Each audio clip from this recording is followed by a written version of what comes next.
Hello, my name is Rachel McLeod. I am a licensed clinical social worker and emotional wellness coach. And today I'm going to be talking about three tells that emotional wellness has got to be your next goal. Okay, and so that's what I want to talk about today. And before I do, I want you to notice I'm in a new space. I have a new office. It's it's it's really cute in here. Anyway, it's not yet decorated, so you will see that come into play. I did not come with a decoration setting, so my assistant will be doing this work behind me, and I'm excited to see what she does um, because that means I don't have to do it. I don't know if you can hear that, but that's my confession.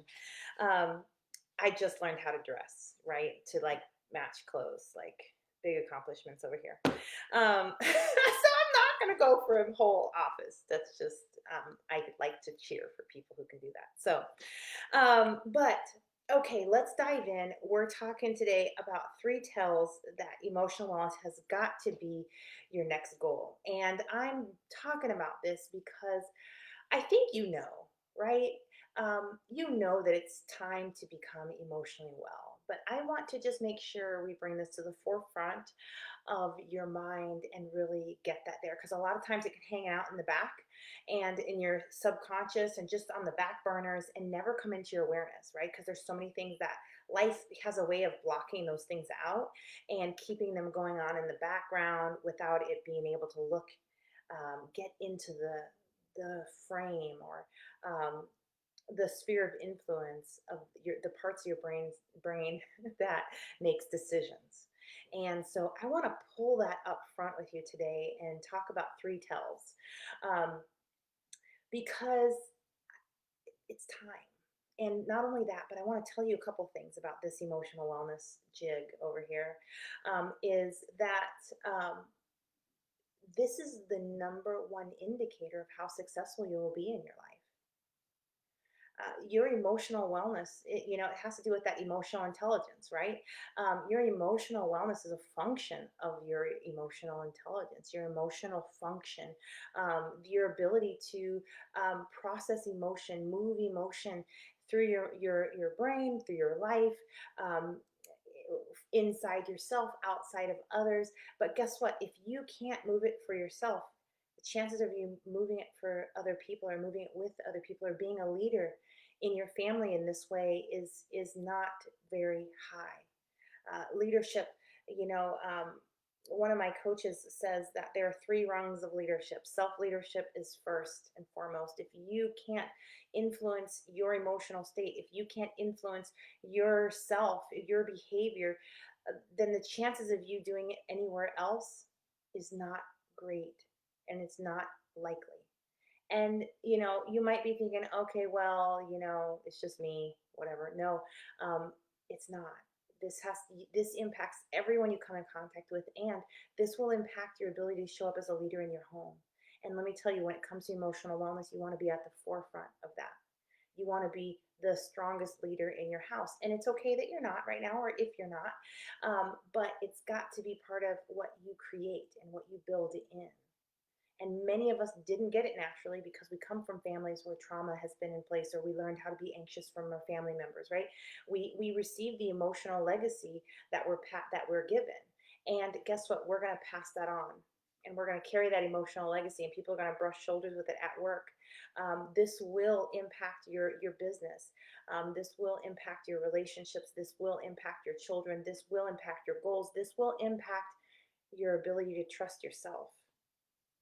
This will impact your confidence. And this will impact the level of emotional suffering that you experience on a day to day level. And it's really, really hard to receive all the joy and love and connection all around you when your emotional home is agony and suffering, right?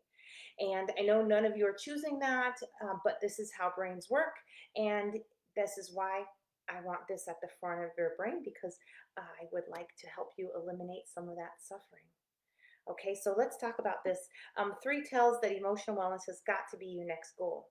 And the first tell is that everything looks great on the outside, but on the inside, you're a mess. right? And this is a really hard place to be because you're very slippery. People can tell, but they can't really tell. Because on the outside, you look like you've got it together. You look like a rock star. You look amazing. You're always showing up for other people. You are, you're getting things done. You've got the job. You've got the career. You've got the 2.5 kids. You've got the house. You are just ambitious and you're a go getter and you set goals and reach goals. And you have the energy of like 17 people, right? People don't know how you do it all, but on the inside, it's a mess.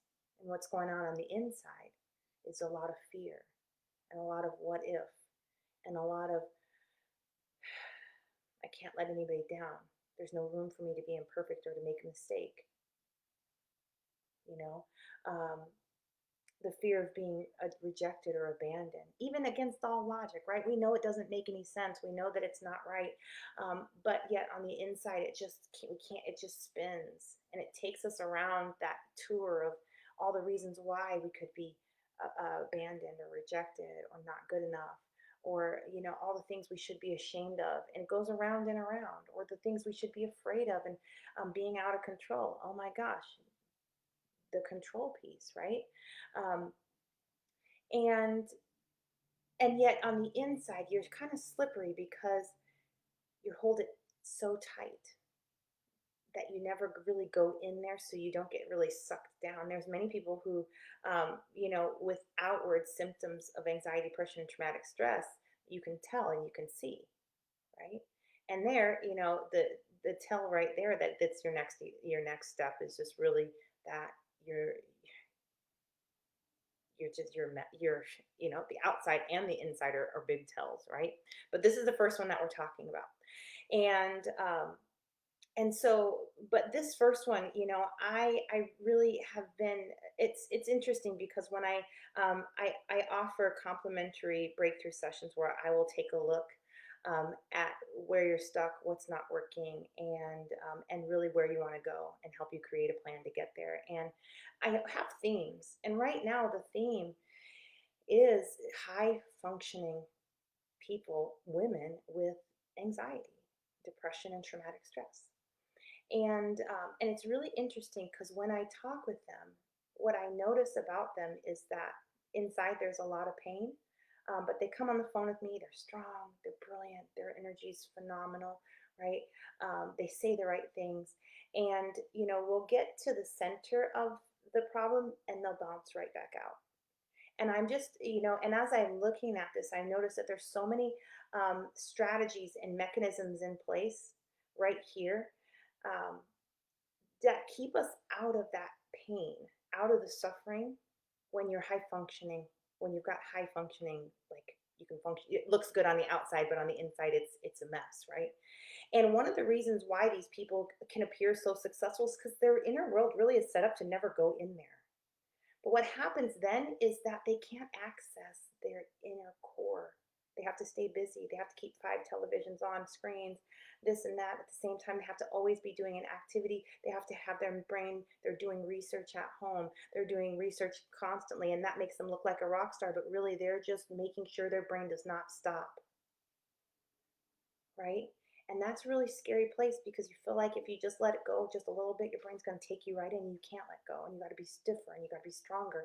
And it tends to really, people can't really get in there. And that's been some of the stuff with the calls that I've been having lately. And these women are amazing. I mean, I just admire them and love them, right? Um, but this is how things are set up, and they eventually get in there. We build really good rapport, and they eventually get in there. Um, because it's not my first rodeo, right? um, but what I'm hearing is just so much helplessness, right? The outside looks great, and the inside there's turmoil, and they feel helpless, and they feel like that they're powerless against this, and that they're being pulled into the back seat, and they're having to spend more and more time taking care of this anxiety thing. It's growing, right? And we know, and that's what anxiety does. It grows, and then the panic comes up and all that stuff. And you know That's a lot of suffering. And that is a tell when there's so much suffering going on, or numbness, right? That's the other thing that people are talking with me about right now, is just numbness. They're so overwhelmed and anxious that they're just numb. And that's a sign that those are tells that it's time to make emotional wellness your top priority. Okay. The second thing is that anxiety, depression, traumatic stress has really taken over and has really pushed you and kicked you into the back seat in your car, in your life, right?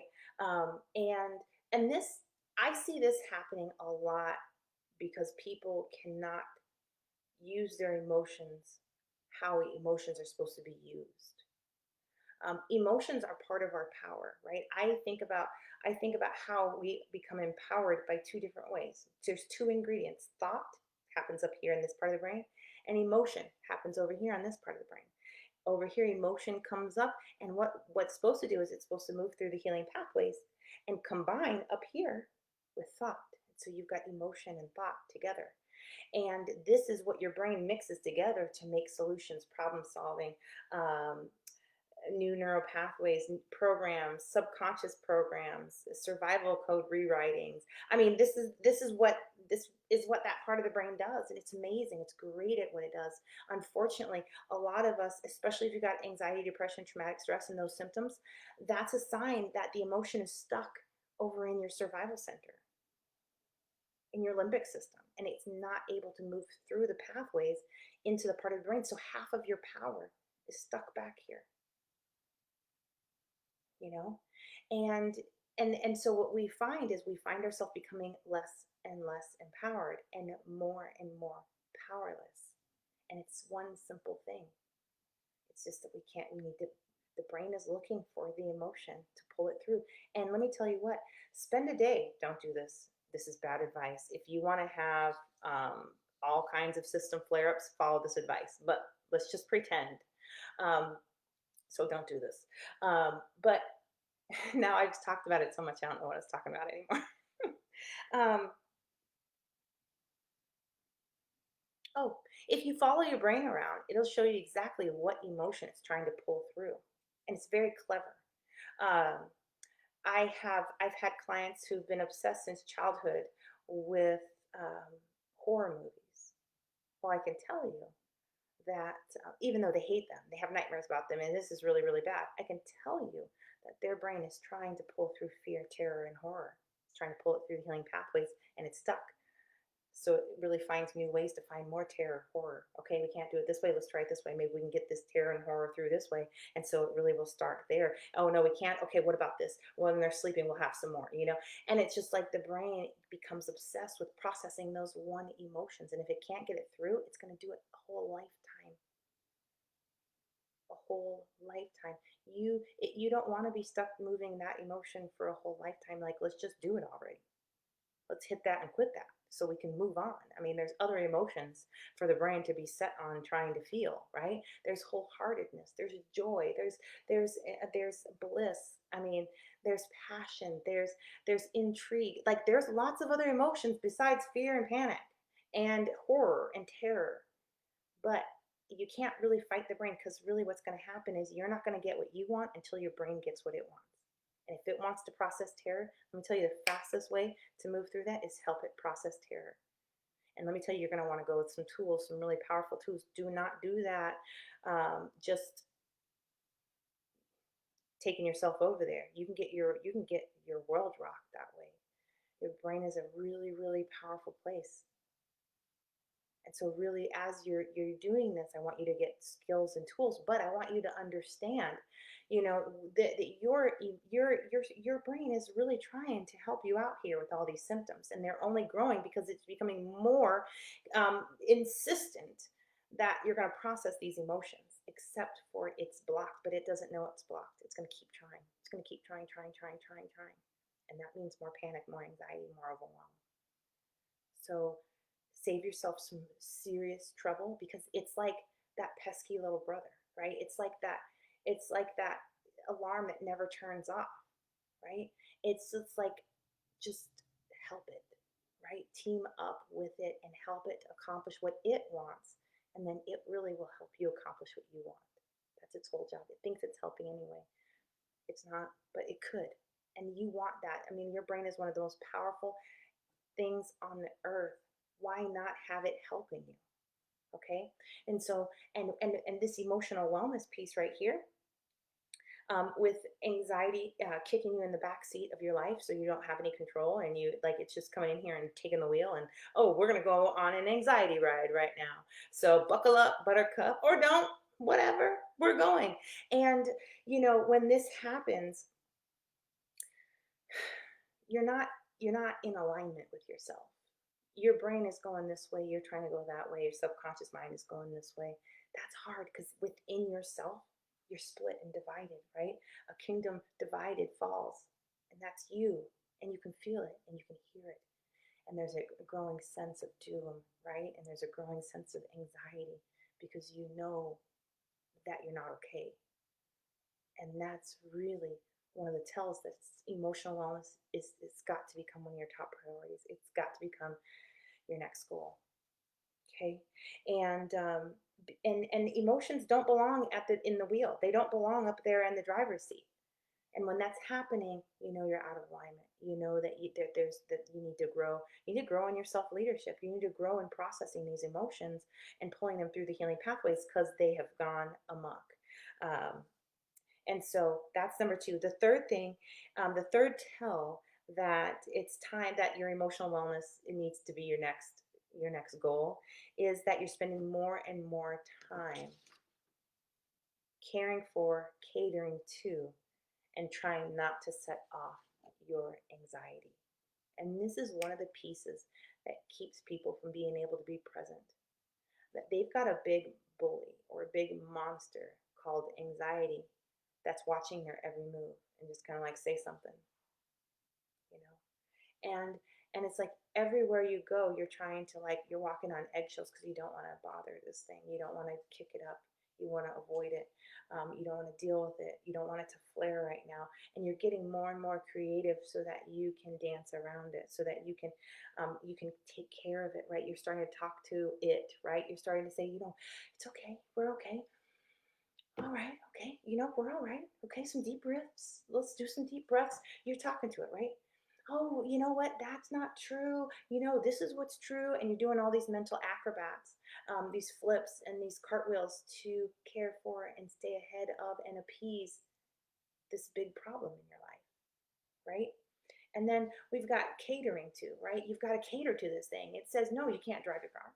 So now you're like, okay, we won't drive your car. But what if we sit in the passenger seat? And then it says, no, you can't call them. They're going to think, what are they going to say? Because you haven't called them in like 3 days.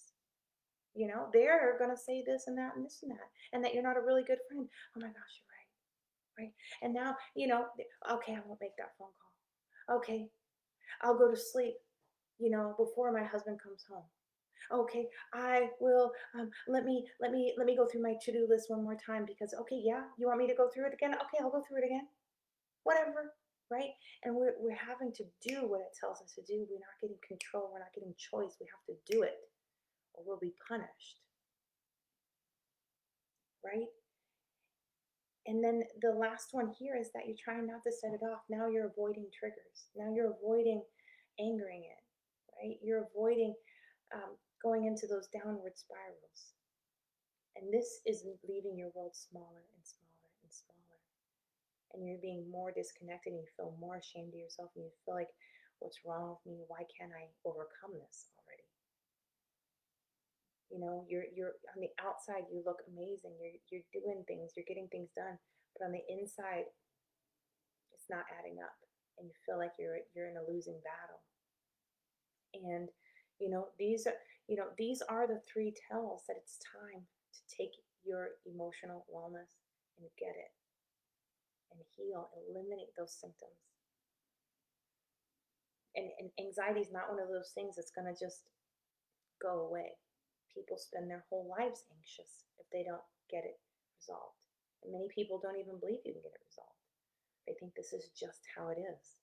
And let me just tell you right now, not true. Brains heal this. Brains eliminate symptoms. It's awesome. Brains do this. You know, um, I could say that over and over again, and I want to say it one more time. These things are absolutely resolvable.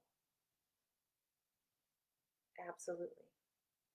I haven't worked with one person who has not applied these strategies. Brain has helped their brain do this healing work that has not gotten results. I've had people who are like, I'm not doing that. They don't get results, right? It's a real thing.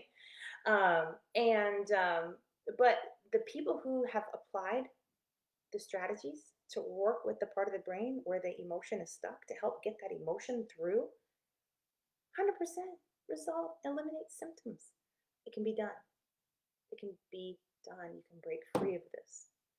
And let me tell you, that's got to be your next goal, because you are the heart of your home. You are the heart of your business. You are the heart of yourself, right? You deserve you. You deserve you first and foremost. And let me tell you, you are like the best thing that's ever happened in your world.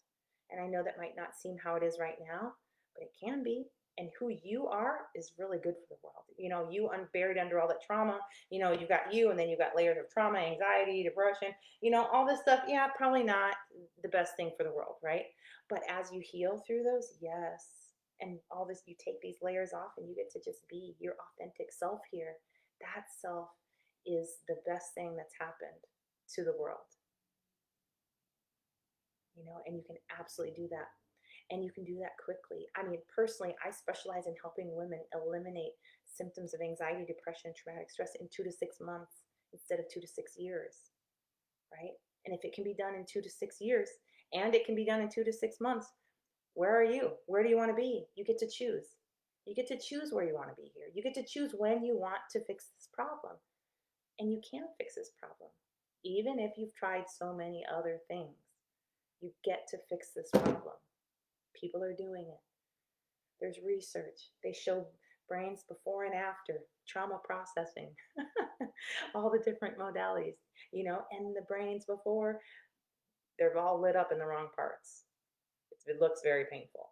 And then the brains after, thinking about the same problem and experiencing the same memory, it's functioning well, right? What happens if you restore healthy brain function to your life? What happens if you're not being drugged down every day by the self-doubt and the insecurities and the emotional anguish and the stress and the fears and the sense of doom and the sense of powerlessness, right? What happens then? What what does your life look like? What happens when you show up and you're emotionally free? You don't have a monster that you have to like throw cookies at, and you have to cater to, that you're having to do this all the time and everyone else is getting to live, right? What happens when you get to be present? When you don't hear that tapping on your shoulder, like, hey, what about that? The last time you messed that up, what happens when you don't hear that? I'll tell you what happens. You go to the party, you have a great time. On your way home, you say, oh my gosh, I didn't worry one time. I didn't have one panic attack. That was awesome. How about that? That was fun, right? That's what happens. That's what people tell me after doing this work, and I love it. That's the part I love. I'm like, what happened? So, but but it can be there. It's just about you going to get it. When are you going to solve these problems? When do you want to fix this? You get to choose. You get to choose. Okay, so that's what I have to share, and I want to extend you an invitation. If you are somebody that's like, I want to solve this problem now, right now, if that's you, where you're at, and you want to see if I can help you resolve this problem in 2 to 6 months instead of 2 to 6 years, go ahead and grab a spot on my calendar. Let me put another preface in here. This invitation is for people who are ready to take action now, who want a plan, because that's what I like to do. I like to help people get a plan and then go, whether that's with me or with down your path, whatever. The more we can heal, the better it is. So here we are. So your invitation, I offer a complimentary call where I'll spend an hour with you to help you figure out where you're stuck, where you want to go, and help you create a plan to get there. And so if that's something that you're ready for and you want to talk with me about, you can go ahead and grab that spot by going to rachelmcleod.com/call, and then grab a spot on my calendar. And then that'll direct you to a questionnaire. This helps you and I prepare for our time together so that we can get you, you and me can get you the best value out of the call. And we can really hit our objectives of getting you an awesome plan. Um, so um, that is available. Also, let's see what else I want to tell you. Oh, if you have questions or comments right now, I'll stick around. I'm going to just run my mouth for a little bit. And if you have questions or comments about what I've shared, um, you want to talk about your own experience, you have a question, go ahead and ask that now. And I will, I'll make something up. So yeah. And so getting to the making of something up. Yeah. At this point, I think what I want to say is that many of you have accomplished so much in your life. I've been talking with you, um, the you at large, right? And you've had your children, you have a husband, a partner. Sometimes some of you have wives, some of you have romantic partners, some of you are single moms, and you've really been very intentional about what you've been creating for your life, and it shows. You've accomplished one goal after another, after another, after another. And really, when I thought about this, you were in the front of my mind. Is that many women, it's like this is the last frontier. Emotional wellness is the last piece, and a lot of times, what happens is women are they don't want it to be the emotional wellness piece. Like, yeah, I don't really need that. I just need to lose 20 pounds. Okay, no, I just need to go back and get a degree. That's why I'm feeling insecure. I just need to get another degree. I know I have three, but I just need to go back and get one more. Then I will feel okay, and I will feel safe and secure. And that's really what people have been telling me, is that you couldn't have told me I would still be anxious after finally getting here, where I've dreamed of being, and I am, and I'm not okay, right? And so I want you to understand that emotional wellness is your next goal, right? You've come all this way. Why not? You've overcome all these obstacles. What's emotional wellness? What's a little brain work, right? It's just the next victory. It's the next place. And this one, it unlocks, sheesh, I mean, the kingdom, the queendom, it just unlocks it. And then you get to, I mean, it's awesome in there. I remember recently, um, I've been working a long time in my inner world. I've been doing a lot of work. And I don't know if you remember, but in December, January, and February, I was going through like my my 10-year reoccurring dark night of the soul. And this time, as I came out of it, and I used all of my tools and strategies, and I knew what I was doing this time. The other times I did not know what I was doing. I was just getting drug along by life and this whole dark night of the soul jazz. But this time I knew what I was doing, so I was staying on it and staying ahead of it, and I knew it was a huge opportunity for healing. And I really brought everything. It came full circle, and I was able to.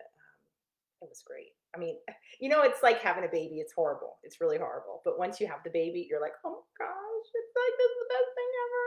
I can't believe you can make these things. I need to do this again now. I have 5 children, so I did that. But and it's part of who I am. But as I look back on that, it was horrible, but it was awesome. And now that I got the results from that, it's just mind blowing. But one of the things I got out of it this time was more certainty and clarity that I am who I've been looking for my whole life, right? I remember in 19, 20, 21 having such a powerful person, and it was spraying everywhere, and it was so misused and so Like it was like this big powered, I don't know, light bulb or something. You'd stick it into the lamp and it would just stick it into the plug and it make all this big mess, right? And I just couldn't handle it. And I did a lot of stuff to try to get other people to handle it for me because I couldn't function with that much energy and not a system to hold it and contain it and move it. And that was very quickly before the very first dark night of the soul I ever had. I got through that one accidentally by having 8 weeks straight of ugly crying. Crying is a great intervention. It's one that comes with your operating system, and it really is beautiful for moving emotion from here through the healing pathways. So if you're gonna cry like you got one of the most powerful interventions in the world that's gonna help you heal your brain, right? Because it is. Now, I wouldn't recommend that for moving an entire anxiety disorder into remission or depression or trauma healing, because that's a lot of crying. But if you got an ugly cry coming up, go with that. I mean, I accidentally used that strategy, that intervention to come out of a very bad anxiety downward spiral. So anyway, but then I came out of that, and then 10 years later, I had another anxiety episode, and that one was shorter because That's when I got a lot of the interventions that I had, and now I didn't know what I was doing, but I had one powerful tool that wasn't just crying, right? And so I started to learn how to do brain work and learning how to move this emotion, and I was just getting results after results. So even though I was suffering, I was kind of having fun because it was like an experiment every day on myself, and then and I got through that one. That one, it took me a long time to move through the whole anxiety disorder. It took me about 3 years, and then I started working through my complex childhood trauma stuff, and that took another, I don't know how long, and but that was good, right? And then so between here and that, I've moved my anxiety disorder into remission. I start helping other people. I build a private practice. Then I build a private coaching business, helping more and more people. And then run into, I mean, that's a lot. Let me tell you, that's a lot of emotional inner world work to accomplish all of that. And you know my story. I did a little stint of homelessness, um, financial like disarray, drama. That was absolutely a mental health crisis that I was not aware of. It's hard when you're on the inside of it. And you can be as brilliant as you want to be, as those of us think we are, and be suffering from a mental illness, right? And it is what it is. But in all this work coming up to this, this dark night of the soul that I had, that was beautiful. I mean, just coming out of that with I can handle me. And I could handle me before, but this one came out as like, I got this. That was awesome. And that's what I'm watching my clients do as well. There's no reason you can't be that for yourself. There's no reason you can't be the person that really um, can handle you. There's no reason you can't be your own hero. There's no reason that you can't be exactly who you were looking for. I did this list of like my dream partner, right? Going through some tough marriage stuff, right? I did this list of my dream partner. And I was like, hey, I do that. I do that. I do that and that and that. I'm looking for me. I want me. That is awesome. That's me. Anyway, so sharing a little bit from me to you, and stalling there a little bit, but I think I'm going to go ahead and jump off. But let me just close by saying you can eliminate symptoms of anxiety, depression, and traumatic stress, flashbacks, nightmares, racing thoughts, heart, like body sensations, physical discomfort, angry outbursts, difficulty focusing, difficulty falling asleep, what ifs, negative self doubt, fixation on past memories, all of that stuff and more. You can eliminate those. Okay. I want you to know that. So, that's for me. That's for you all, guys. And I'm going to get going, and I will see you around till the next time. And you can also watch my office come together behind me. and let me know what you think. Okay, good night.